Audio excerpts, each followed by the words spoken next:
Good evening. A critically ill teenager will be spending Christmas more than 200 miles from home as he waits for a life-saving heart transplant. Jason Bailey, who's 19, has a congenital heart defect. Over the years, he's had several major surgeries and doctors say now only a new heart will save his life. It's a procedure that's carried out by specialists in Newcastle, so he's in hospital there until a match is found. Lucy Capassi reports. We first met Jason Bailey from Great Barr when he was 8.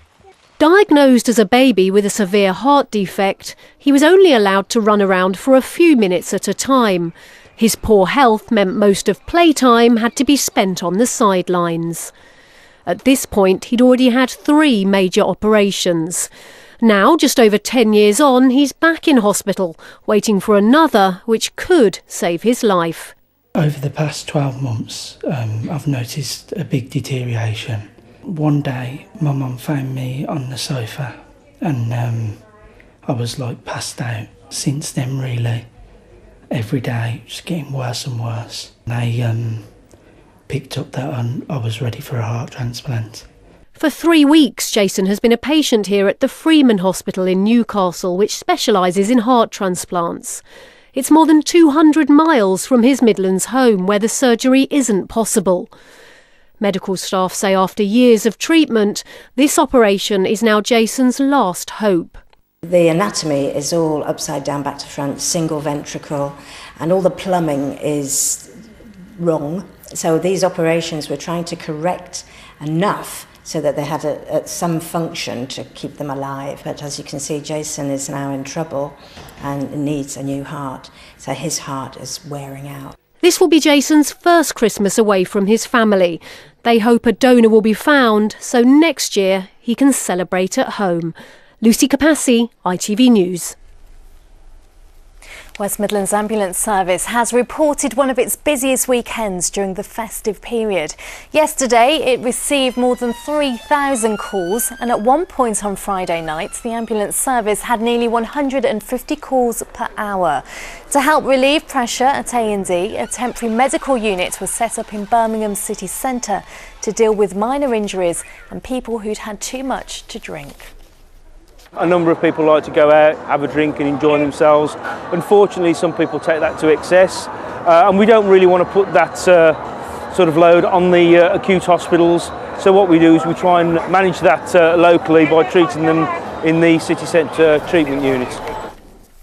A special ceremony has taken place in Leicester to mark the Jewish festival of Hanukkah. Also called the Festival of Lights, the 8-day celebration is marked by lighting a ceremonial candelabra known as a menorah.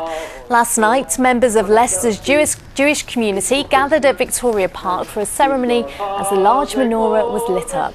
The event's been marked in this way in the city for more than 20 years. Well, now time for a look at the weekend sport.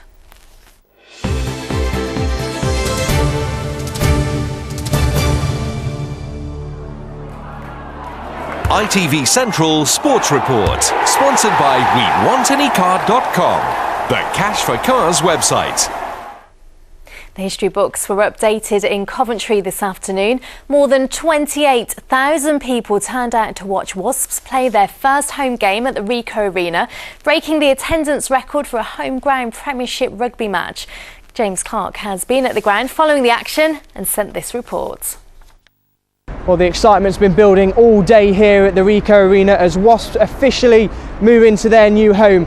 They became full shareholders here last month, which means they'll share the ground with Coventry City Football Club.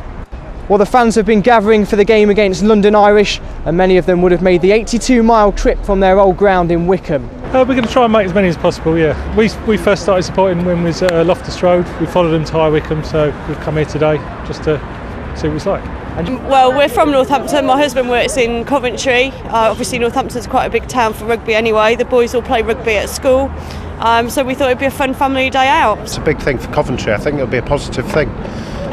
On to the match, and the battle for the first ever point at the Ricoh Arena was always going to be a fierce one. But it had to be. Andy Good stepped up for Wasps and made no mistake from the penalty spot. But the first ever try went to the visitors. Wasps scored 4 tries in total, getting life at the Ricoh off to a winning start.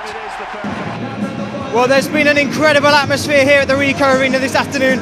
More than 28,000 people have turned out to watch this match. The final score, 48-16 to Wasps. James Clark, ITV News at the Ricoh Arena in Coventry. Now, with just one win in their last 38 league games against them, Aston Villa will be happy to get a point against Manchester United, especially after seeing Gabriel Agbonlahor sent off. Joe Lobo has our football roundup. Aston Villa fans haven't seen a home league win over Manchester United in 19 years. They dared to dream when Christian Benteke gave them the lead with this stunning strike. Only the best against Manchester United. But United responded through Falcao in the second half. Gabi Agbonlahor then saw red for this challenge on former Villa man Ashley Young, but Villa clung on for an important point. Things were looking good for West Bromwich Albion, 1-0 up after 10 minutes, then they added a second on 20 minutes. But it all fell apart. QPR drew level thanks to 2 Charlie Austin goals, before Austin bagged his hat-trick 4 minutes from time, leaving the Baggies without the early Christmas present they'd have been hoping for.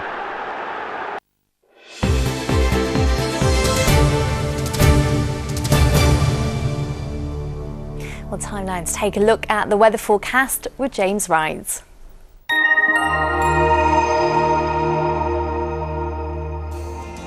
Wishing you a warm winter. Gas Central Heating from Northern Gas Heating sponsors the ITV local weather. Hello there. What we had today weather-wise, I suspect we're going to see a pretty similar pattern for tomorrow. So lots of cloud around, odd bit of brightness, remaining mild, but feeling rather windy. Now, as far as tonight goes, lots of cloud around and about. The wind's really starting to pick up, so becoming quite blustery as we head through the overnight period. As far as wet weather goes, well, enough cloud in places to see the odd bit of light showery rain, but really it shouldn't amount to much. As far as temperatures go, a mild night to come tonight. Lows are the sort of temperatures we'd be expecting by day. So we start off tomorrow with plenty of mild weather around. Probably doesn't feel that mild because of the strength of that breeze, but that breeze also helping to chop up the clouds a little. So hopefully you will see the odd bit of brightness from time to time. As we head into the afternoon, we're looking at highs of 11 or 12 Celsius. Things start to get a little wetter from the west as we head into the afternoon. That's likely to spread a little further eastwards as we head through tomorrow evening. And looking ahead to the rest of Christmas week, well, more damp and breezy weather, but mild weather on Tuesday. Some rain clearing through overnight into Wednesday. So Christmas Eve and Christmas Day looking cooler, brighter and less windy. Gas Central Heating from Northern Gas Heating sponsors the ITV local weather. Well, that's all we have time for this evening. We'll be back first thing tomorrow morning, but for now, for myself and all the team here, enjoy what's left of the weekend. Bye-bye.